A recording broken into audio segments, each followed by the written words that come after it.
Parfois, certains artistes changent de terrain de jeu. Ed Sheeran, superstar planétaire de la musique, a décidé de troquer sa guitare pour des pinceaux. Résultat, il expose pour la première fois ses peintures dans une galerie londonienne. Cette reconversion de Ed Sheeran fait beaucoup parler, critiques virulentes, réseaux sociaux en ébullition, et une accusation revient en boucle. Aurait-il copié Jackson Pollock, le maître de l'expressionnisme abstrait? Il suffit d'un pinceau, de quelques giclées, et l'art contemporain replonge dans ses guerres de tranchées. Art News parle d'un plagiat masqué, et le critique britannique Jonathan Jones, connu pour ne rien laisser passer, assène cette phrase sans détour. Ed Sheeran n'aurait rien à dire pour sa défense face aux ayants droit de Jackson Pollock s'il l'accusait de plagiat. Alors, est-ce un hommage sincère, un détournement calculé, une simple lubie de star en pause ou une stratégie marketing bien ficelée? Bienvenue sur Art Shortlist, la chaîne qui décrypte le monde de l'art sans filtre et sans mettre de gants blancs. Aujourd'hui, on va parler de dripping, de célébrité, de gros prix et d'une affaire qui éclabousse bien au-delà des toiles. Ed Sheeran expose pour la première fois ses toiles à la Henny Gallery au cœur de Soho à Londres, une galerie prestigieuse qui représente des artistes tels que Damien Hirst, Peter Doig, Gerhard Richter ou encore l'artiste français Invader. Le nom de son exposition, Cosmic Car Park Paintings. Pourquoi ce titre étrange?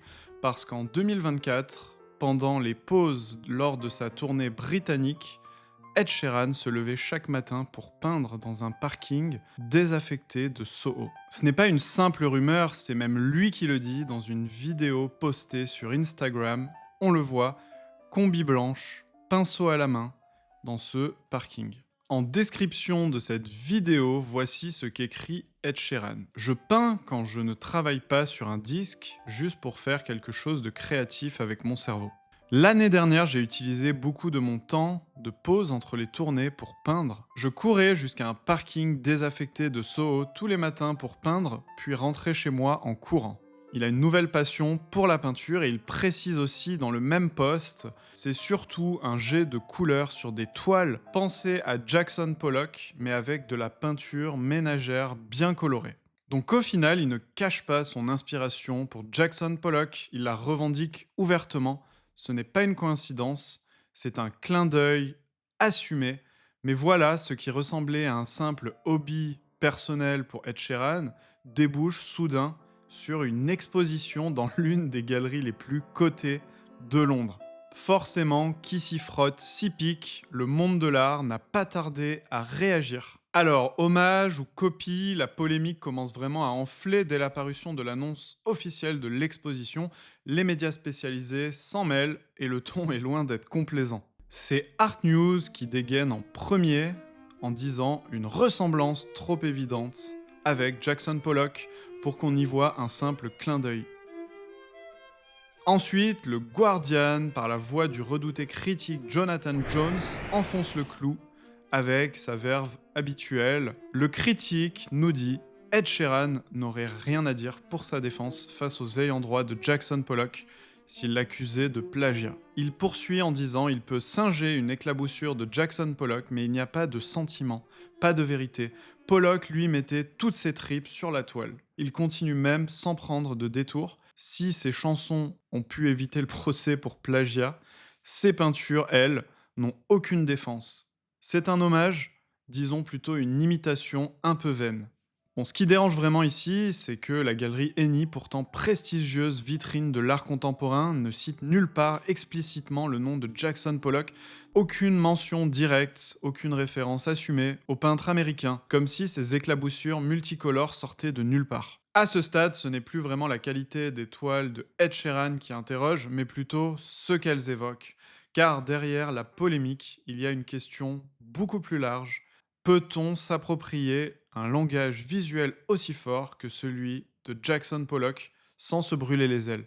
Le dripping, ce n'est pas juste un effet graphique, c'est une révolution plastique qui est née dans les années 40. Un geste radical qui rejetait les conventions, l'harmonie, la beauté académique. Jackson Pollock ne décorait pas des murs ou des toiles, il peignait des vertiges, des batailles internes, des tempêtes mentales projetée sur la toile. C'est vraiment ce qui faisait sa force et parfois la violence de son art.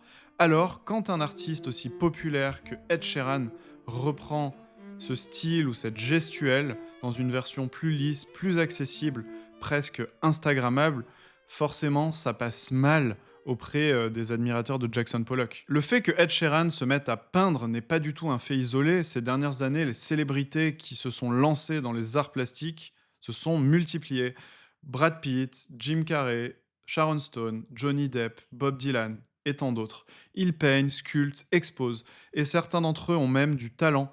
Mais quand un chanteur mondialement connu comme Ed Sheeran entre dans le circuit de l'art contemporain avec des œuvres qui flirtent avec les codes d'un géant comme Jackson Pollock, ce n'est plus juste un passe-temps, c'est une grosse prise de risque. Et pour moi, ça soulève une autre question. Dans le monde de l'art actuel, est-ce que le nom sur la toile compte-t-il plus que la toile en elle-même? Forcément, on a envie de savoir combien valent les toiles peintes par Ed Sheeran. Donc on va parler prix ensemble, et c'est là que beaucoup d'entre vous vont tomber de leur chaise. Donc reste cramponné, retiens-toi bien, parce que les toiles de Ed Sheeran, qui est un néophyte dans la peinture, et lui-même le dit, ces toiles originales sont proposées entre 6 000 et 60 000 dollars. Oui, jusqu'à 60 000 dollars pour une œuvre de Ed Sheeran, tu as bien entendu. Bon, à présent, je vais rentrer dans les détails des formats proposés et du coup de leur prix. Alors d'abord, tu as des toiles circulaires qui font 70 cm de diamètre, qui sont proposées au prix de 6 000 dollars. Ensuite, tu as des 1 mètre de diamètre proposés à 8 000 dollars. Ensuite, encore plus grand, 1,80 m de diamètre pour 30 000 dollars. Par la suite, il y a des carrés de 1 mètre par 1 mètre à 8 000 dollars. Des 1,80 m par 1 mètre à 25 000 dollars. Ensuite, on passe à des toiles à 40 000 qui font 1,50 m par 2,10 m. Et les plus grands formats proposés font 1,80 m par 2,80 m. Donc là, on est sur des très grands formats qui culminent à 60 000 dollars. Tu peux même acheter des diptyques avec donc 2 toiles et des triptyques, 3 toiles. Au total, la galerie, tu peux le retrouver sur le site, propose 138 peintures à la vente. Donc là, on n'est pas sur un petit hobby ou une petite production pour s'amuser, on est sur clairement une production massive.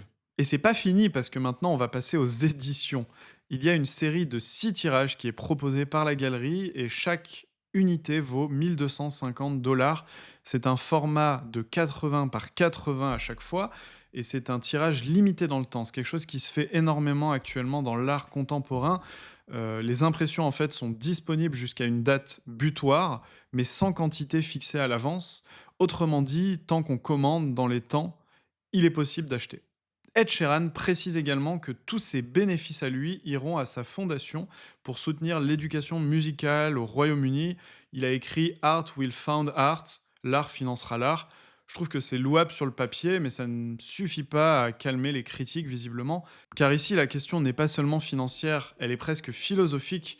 Est-ce qu'il suffit d'avoir du temps, des moyens, une énorme notoriété pour devenir un artiste à succès?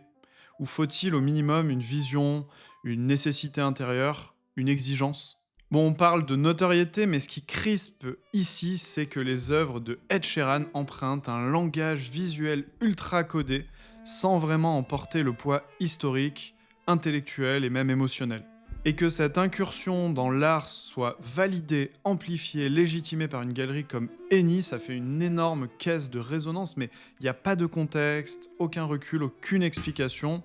Et on peut se demander, est-ce que c'est une manière de court-circuiter l'histoire de l'art, ou une façon d'ouvrir les portes à d'autres formes de création pour des gens comme Ed Sheeran? À toi de me dire. Ed Sheeran n'a peut-être pas fait exprès, mais il s'est frotté à un monstre sacré de l'art. Jackson Pollock, ce n'est pas qu'un peintre, c'est une légende, un mythe de l'art américain. Ses toiles sont des cris, des souffrances extériorisées, ses gestes sont devenus un langage pictural à part entière avec les toiles posées à même le sol. Il est salué encore par le marché, même plus que jamais. Certaines de ses œuvres se sont vendues pour plus de 100 millions de dollars, même 200 millions de dollars il me semble, et dans le monde des galeries et des musées, Pollock n'est pas un style, c'est une icône intouchable. Forcément, voir une superstar de la pop s'approprier un geste, le diluer, le simplifier, l'exposer et même le vendre, bah, ça crée des tensions. Mais au fond, est-ce que ça invalide son envie de peindre? Je pense que ça oblige à regarder les choses en face. L'art, ce n'est pas juste une technique, c'est d'abord une histoire.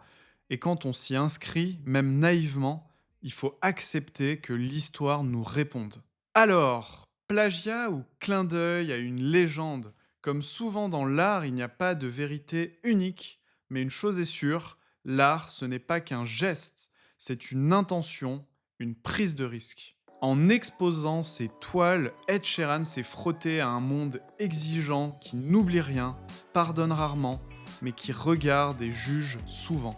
Et même si sa peinture ne fait pas trembler l'histoire de l'art, je trouve qu'il a eu ce mérite d'oser.